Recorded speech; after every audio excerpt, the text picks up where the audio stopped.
My name is Sage Monroe. I'm 39, happily partnered to a woman named Riley who makes the best coffee in the world and laughs at my terrible puns. And I co-own a small chain of community bookstores that double as event spaces for writers, poets, queer open mics, and book clubs that actually talk about the books. We have 3 locations now, one in the city where we live, one in a college town nearby, and a mobile pop-up that shows up at farmers markets and pride events. I live in a cozy craftsman house with a porch swing, a garden that's more wildflowers than order, and 2 rescue dogs who think the couch belongs to them. 17 years ago, my parents decided I was too much trouble after I came out, refused their church's conversion therapy push, and started setting boundaries they called disrespectful.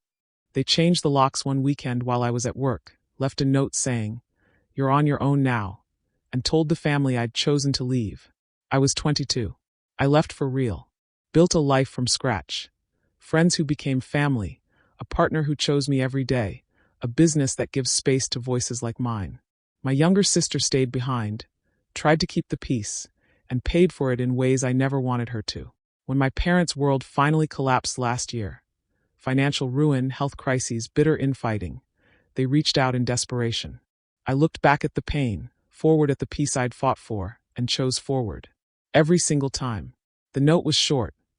"We can't do this anymore. You're an adult. Figure it out." No signature. No phone number. Just those words on the kitchen table next to the key they'd left behind. I stood there in my work apron, smelling like espresso and bookstore dust, and felt the ground shift. They'd been threatening to cut me off for months. Every time I skipped church, every time I brought Riley to dinner, every time I said no to their demands that I fix myself. That weekend they made good on it. I moved into a friend's spare room that night. Slept on an air mattress for 6 months while I saved for my own place. Worked doubles at the indie bookstore that eventually became mine. Met Riley at an open mic. She read a poem about heartbreak that made the whole room quiet. We started dating 6 months later. She moved in after a year. We adopted the first dog together. Life didn't fix itself overnight, but it got softer. Kinder. Real. My sister Nora stayed. She was 19 when they locked me out. Still in community college, still living at home, still trying to be the good one. She texted me once a month for the first 2 years. "Mom and Dad miss you.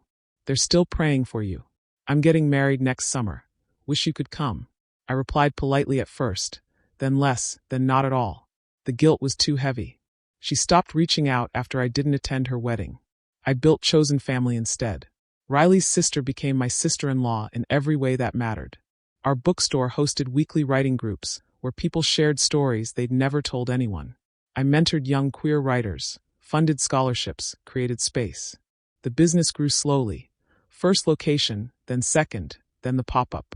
We hired people who'd been kicked out, who'd rebuilt, who understood what it meant to choose your people. Riley and I got married on the rooftop of the flagship store. Small, 50 people, wildflowers everywhere. No parents. No drama. Just love. 17 years passed like that. Quiet victories. Steady healing. Therapy every other week. No more nightmares about locked doors. Then the calls started. First from Nora, unknown number, voice shaking. "Sage? It's me. Mom had a stroke last month. She's in rehab. Dad's been drinking again. The house is in foreclosure. The store closed last year. Bad management, debt.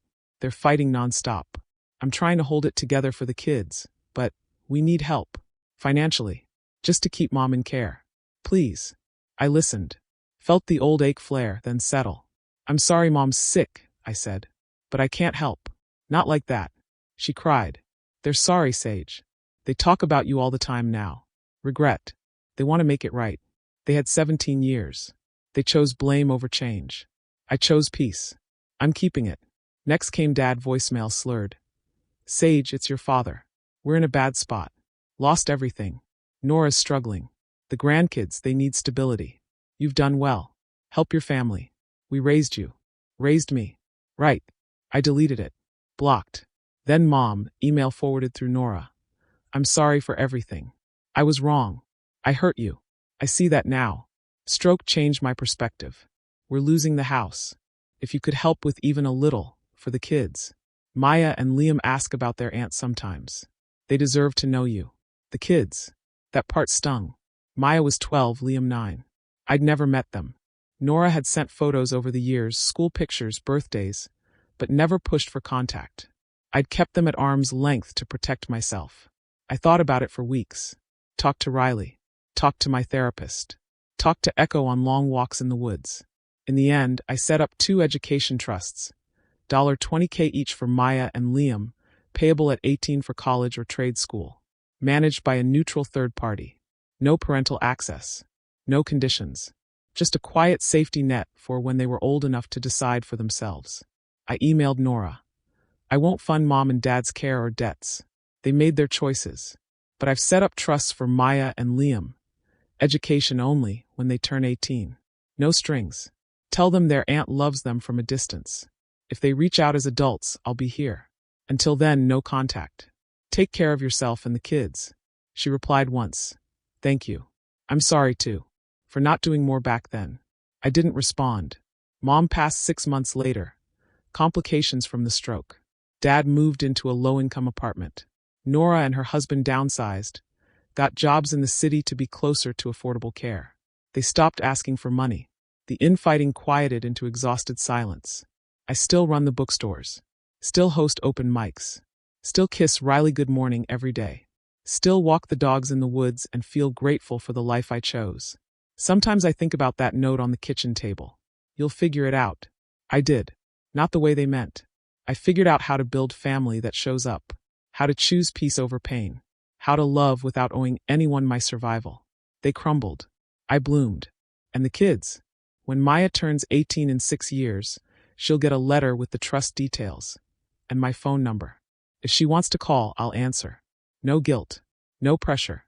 Just an open door. Until then, I keep moving forward. Because chosen family isn't a consolation prize. It's the real win.